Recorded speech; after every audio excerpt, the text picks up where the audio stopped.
Welcome back to r/LegalAdvice, where we read surprisingly interesting stories that usually don't end in a cliffhanger. If you are new to my channel, please feel free to subscribe to join our awesome community, and without any further ado, let's dive right in. And the first one is titled, "Cashier won't do her job properly, I want to fire her, but HR says no because of religious reasons." Hi Legal Advice, I cannot believe I am in this situation. I was recently promoted to store manager of a grocery store after the original manager quit. I was assistant manager before for about 6 months. We hired a woman, let's call her Sally, a couple of weeks ago. She's not terrible at her job, just basic cashier stuff, but she refuses to process payments that equal $6.66. I know it sounds crazy. Our store prices everything ending in 28 cents as a ploy, kinda like Brand Smart. So anything priced at $6.28 will ring up to $6.66 after tax, and it happens quite often that people will buy just that one item, which I have learned after Sally started working here. Every time this happens, one of the managers or supervisors has to take over because she refuses, and sometimes it throws a spanner in the works. I brought it up with HR and they said I cannot do anything about it because it is her religious freedom, since 666 is the number of the beast in Christianity. The thing is, we have the same religion, we even go to the same church. But I don't think she should be able to use that excuse to not ring those transactions. I've offered to move her to another part of the store, but she does not want to stock or do anything else. HR warned me to not decrease her hours or I would get in trouble, but I just don't see how I can do my job properly if I have to take care of petty stuff like this. Is there a law or something that says I'm right? I don't want to go back to HR without knowing I'm 100% right that she should not have the job if she cannot perform all aspects of it. And if I'm wrong, I suppose I can bear it even if I do think it is ridiculous. And a user in the comments said, why not have a coupon barcode that will decrease the total by 1 cent that she can scan and place it by her register?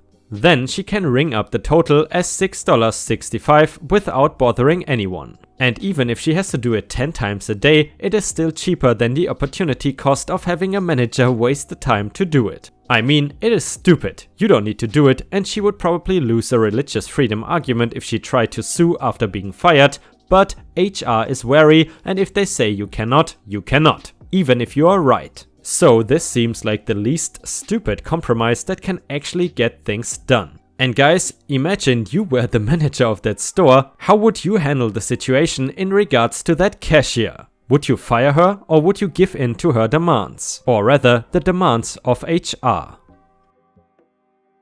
Update to the cashier story from before. Thank you to everyone who provided help last time. I know you guys love your updates and I'm sorry this one is a little late, but it has a good ending for all parties. I got in contact with our accounting department to see just how much of an impact, if any, that Sally's antics were causing the store's performance. Apparently, even accounting for other variables, the days Sally worked seemed to dip in productivity when compared to the same dates over the past 4 years. I collected the data and spoke to HR about it, and at that point they agreed that something should be done. I spoke with Sally and HR together to try to come to an agreement. HR said that while they do respect Sally's religion, this one aspect was hurting the store and we could not let it continue. They had spoken to a lawyer and they confirmed that it is not considered religious prosecution. It took a while for Sally to come to grips with things, but when HR said that her job was in jeopardy, she relented and said she would suck it up and just process the transaction. True to her word, a couple hours after the meeting, I saw her ring up $6.66 sale begrudgingly. Funnily enough, she did the sign of the cross right afterwards and does it after every such transaction now. Thank you again to everyone who commented last time. And by the way, if you have watched until here, I would be really happy if you could post some star emojis in the comments and also like the video in case you want to support me. Thank you so much in advance, your support means the world to me and helps me out tremendously. And the next one is titled $10,000 in damages to my truck from diesel/gas mix-up by gas station. Gas station pumped gasoline through their diesel pump, damaging my diesel truck. Proof: got a full tank of diesel from gas station immediately prior to breakdown. Receipt reflects that. Dealership identified gasoline in my truck. Dealership identified gasoline in the fuel sample of diesel that I took 4 hours after I originally broke down from same fuel pump. Also receipt for that and video of me taking sample. Here is what I have done. Made a claim with my insurance company. They will pay for repair and rental vehicle if I can show proof. Fuel station at fail, which I have overwhelming evidence of. Also contacted the Department of Agriculture. They are sending inspectors on Tuesday. This happened on Friday. What are my options and what can I ask for restitution? I lost a half a day of work. My vehicle will depreciate, I believe, when claims show up on Carfax. I have a 3/4 ton diesel. They don't rent those. I've been given a 6-cylinder half a ton. And it was very stressful having to be told 10k in damages to your newer truck. Location is Texas. Update: test results positive for gasoline in the truck and gas station. 10% gasoline. Insurance trying to determine if they will replace entire fuel system like Ford recommends. And a user in the comments said, your insurance company makes you whole. They cover the damages and repair the truck and then go after the gas station for the money. You could sue in small claims for missing work. You won't get anything because there is a claim on Carfax. By the way guys, I'm curious, nowadays how common are diesel vehicles in the US? Are you maybe even driving one yourself? Let us know in the comments. Here in Europe they've definitely become less popular than in the past. And now we will read the update to the diesel story. Finally got a hold of the transport company. They admitted their driver placed 200 gallons of gasoline in the gas station's underground tank for diesel pumps. The insurance company paid for repairs $9,950 for rental vehicles, roughly $1,000 loss of use minus $1,000. The loss of use was difficult to push through, but with documentation of how the smaller vehicle inhibited my work, they gave in. The Department of Agriculture that overlooks gas station fuel quality took my fuel complaint and shut the gas station's diesel pumps down for 6 weeks until they were able to clean the system of contaminants. This actually took 2 attempts. What I learned was always keep fuel receipts, use a credit card when fueling, had to do a chargeback to get my dollars back for the cost of the diesel I originally purchased, and only go to reputable fuel stations. Next, document everything.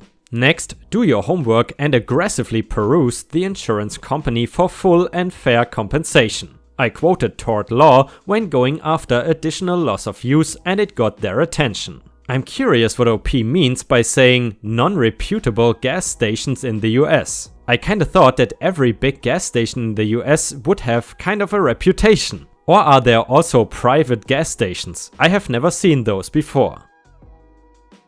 And the next one is titled, Father had lawsuit ongoing for 10 years. I was subpoenaed in yesterday only to find out I somehow became an interferer. Or interferer, I'm sorry, I'm not sure how to pronounce that. Anyway, he filed bankruptcy months ago and now they are randomly pinning a $60,000 judgment on me. How do I get out of this? I cannot go into too much detail on the case as I had never gone, nor was court ordered, to go to any of the hearings, not even to testify. Basically, my father's now dissolved corporation owed the plaintiff $60,000. During this time, the plaintiff had taken vehicles of my dad's dealership vehicles as part of getting the money back, and apparently the court did not run title checks on them as he had taken 2 vehicles that were titled to my mother at the time. My father said these vehicles were mine, which is how I am guessing I became an interferer of the case. However, not a single item was actually titled to me. The craziest part is my mother was never subpoenaed in to testify, nor is she listed as an interferer. Come Friday, I obey the subpoena and appear in court. My father sits at the defendant table while I sit in the back rows waiting to be called up to talk. The judge dismisses my father completely from the case as he had filed bankruptcy, as well as my grandfather who was an investor in the corporation. My grandmother was listed as the secretary. I had literally nothing to do with this business. I was never even an employee. The only thing relevant to this case, and I was the fact the cars were mine, however, in my mother's name. Now, the plaintiff's lawyer set forth judgment against me as my dad was dismissed and the judge is moving forward with it. I am 28 years old, the whole trading of cars etc. started when I was 17. But now I am looking at a judgment against me for $60,000. Throughout all of this, my father never hired an attorney and the amount of paperwork is 2 massive binders. The judge who started this case had since retired and the new judge told me during court, I don't want to use the word messy, but this is complex to say the least. I would advise you to hire an attorney as soon as possible, but I will warn you that it will cost you thousands of dollars at this point to go through this. Is there any type of motion I can put forth to get another hearing to explain to the judge what I had said here? The whole thing Friday caught me off guard. I did not know any details and was mostly in shock that the whole thing was thrown on me, as I thought I was just there to answer some questions, since I figured the judge just needed me to clear up some holes in the story. I called my grandmother today and she said that she got a letter to reply about us being interferers, but neither of us replied. She never once mentioned this to me and this is the first I heard of it. My girlfriend and I are already in a less than favorable financial situation and I've been busting my ass to rebuild my credit after being in a not at fault car accident that, even after insurance, left me with a lot of medical bills, enough that some went to collections. Literally the whole last year too, I've been negotiating with debt collectors to get them removed from my report,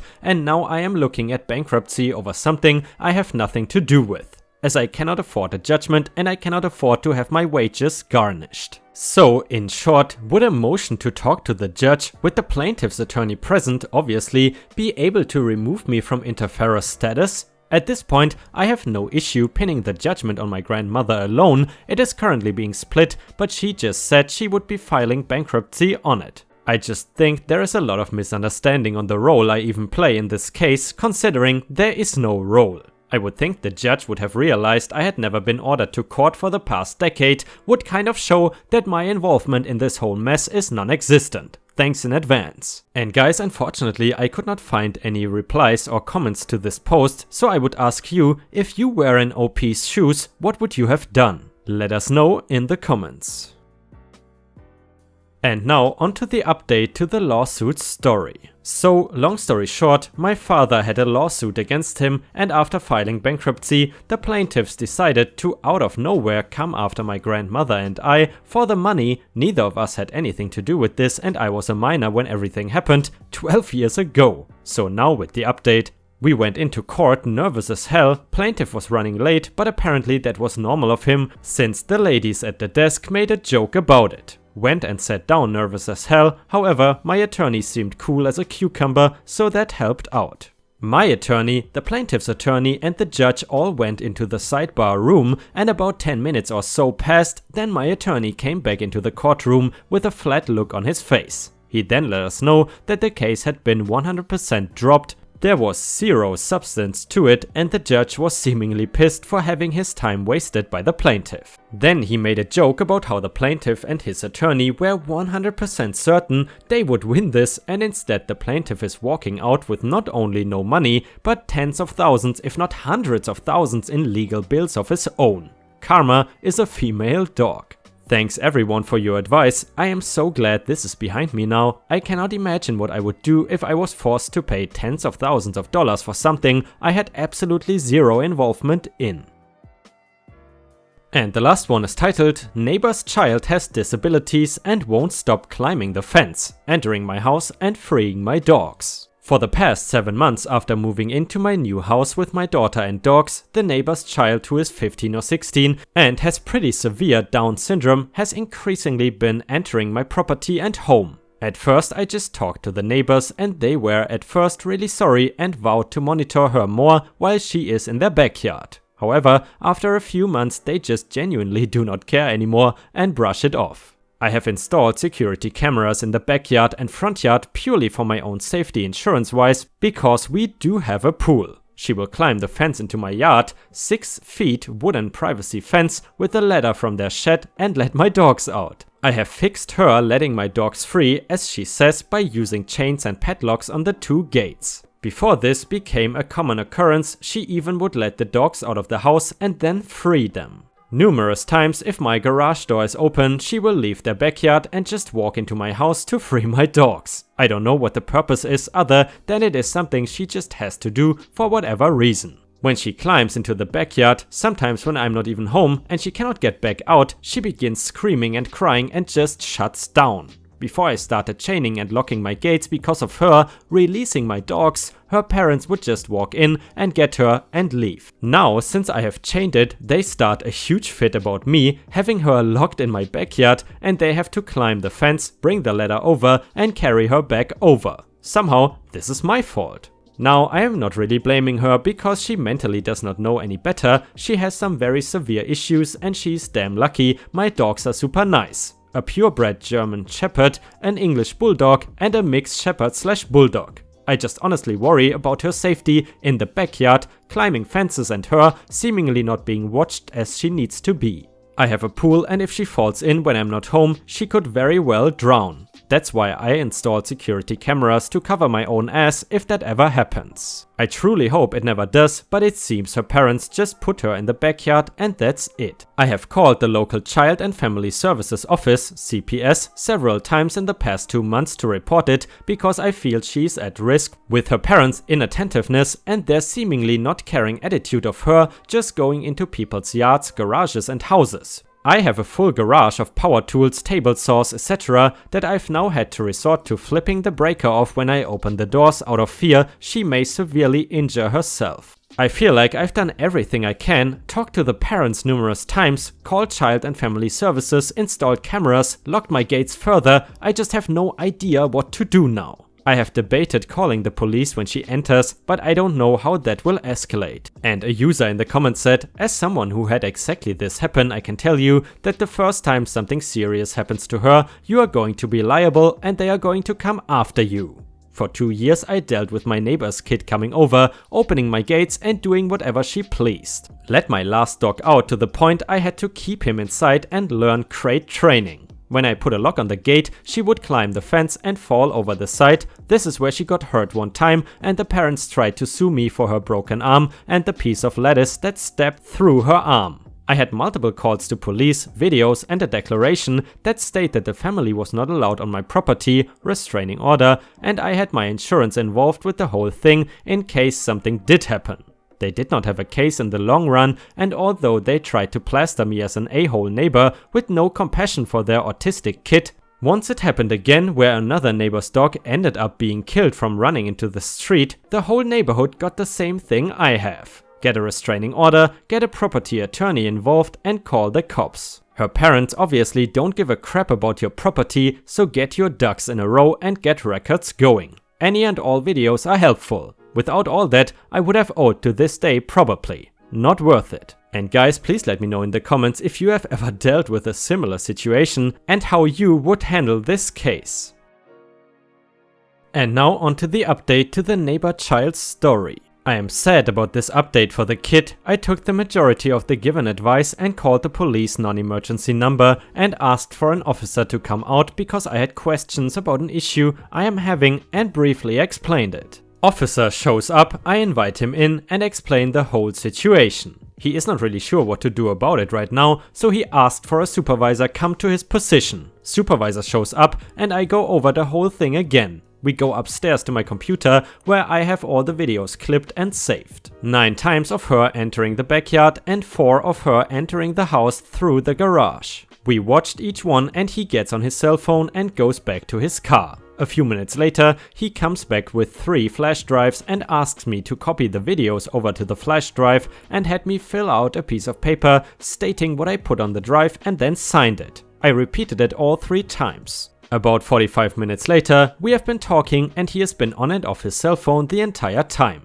2 CPS workers show up and review the videos again and take a complete statement from me going back to the first time it happened. This took about 2 hours because they wanted it to be precise and as accurate as I remember it and left out anything I was not 100% sure on. The officers and CPS workers head next door to talk to the parents. Parents apparently shut the door in their faces and said they did not want to talk, but because of my statement and the videos of her climbing over, getting stuck, having to be carried back over the times I am at work or gone, and just entering the house, they had probable cause to enter the home anyway. After they were inside their house for about 10 to 15 minutes, another cop car shows up, followed by another a few minutes later. I am in my garage, so I don't know exactly what happened inside, but after more officers showed up, the father was put in the back of a car and the daughter was put into the CPS workers' van and they left. The father was driven away about 10 minutes after that, then about an hour later, the mother is also put into the back of a car and they drive away. I talked to the initial officer that showed up and asked for a supervisor, and he tells me they found drugs, pills not in prescription bottles, not their prescriptions, and that the home was just not being taken care of inside and definitely not a safe environment for a child. Said they found drugs not secured and in areas the child had access to them.